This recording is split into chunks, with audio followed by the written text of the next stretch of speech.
Welcome one, welcome all, welcome to another exciting episode of Hints, Tips, and Tricks right here from Bridger and the Sound Strategy Network. I've had the game for quite a while now, and I want to give you some help figuring out how to use the interface effectively. Now, one of the best things you can do is figure out exactly how you personally want to organize all of your divisions and theaters, making things easy and quick to find, because I found one of the things that slows the game down the most and makes it the most frustrating is constantly pausing and trying to figure out exactly where did I put that mountain unit, what did I do with this, how did I do with that. So here's my personal organization method that has helped me a lot, and you of course can take it and adapt it or tweak it however you like. It's your own personal taste. So that having been said, let's see. You've got 3 different symbols that you can change. So if you have your armies, you can see you can click an army here, or you can click it in the theater box. And if you go over here, you can see this little pops out here. You can change the symbols. There are 3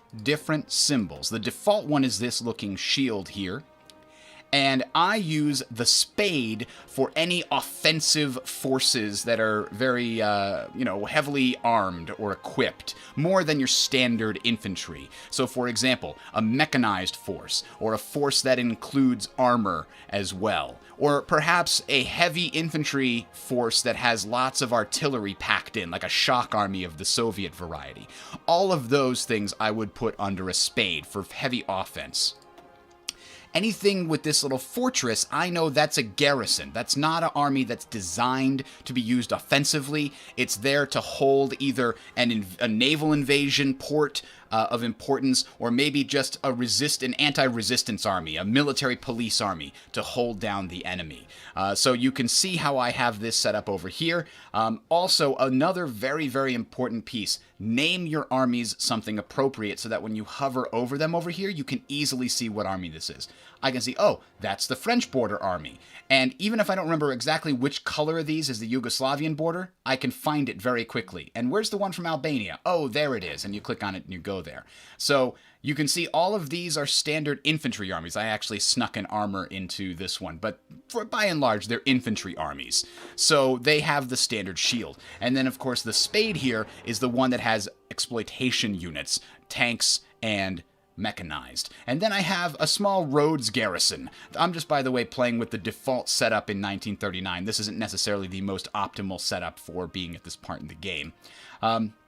And then another thing I do, if I use the symbols to determine what type of army it is, to make it easily and quickly visually identifiable, I use the theaters to tell me where it is in geographic space. So that could be, you could even split it up and say West and East theater here if you intend to have a lot more armies in the future, or you just wanted Europe to look a little better.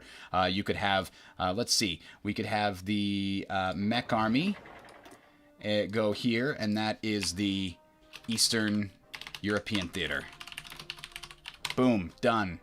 And then we'd throw in this army as well, and we'd throw in this army as well, and now we've got an Eastern Europe theater which is separate from regular Europe. So that's very valuable to just easily and quickly see geographically where these armies are. Now that does mean that when the armies move, if you decide to move your mech army somewhere else, or you're invading across the Mediterranean and you're bringing an entire army down to Central or North Africa, you do want to make sure you move the armies on here so you keep yourself up to date.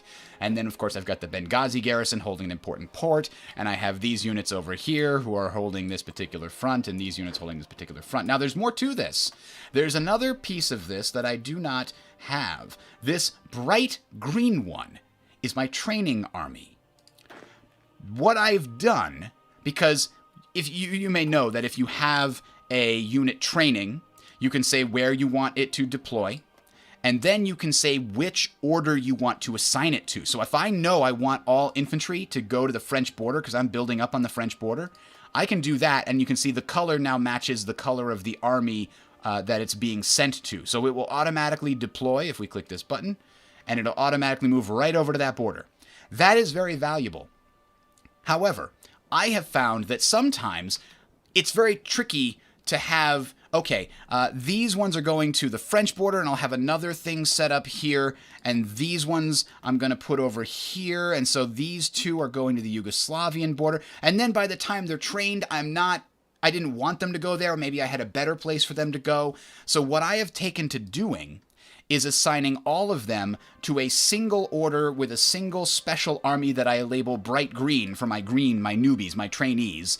And I give them just a fallback order somewhere in the central part of my country. In the earlier part of the game, assuming you have enough equipment, and you're doing this mostly with infantry, you can have these guys constantly exercising. And as soon as the units reach regular, you just come back here periodically and you say, oh, these guys are done.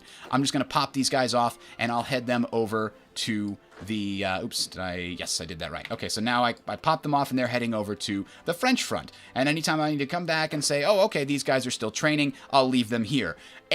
This gives you a subtle increase in your army experience over time. It's usually fairly small, depends on the number of divisions or men that you have training.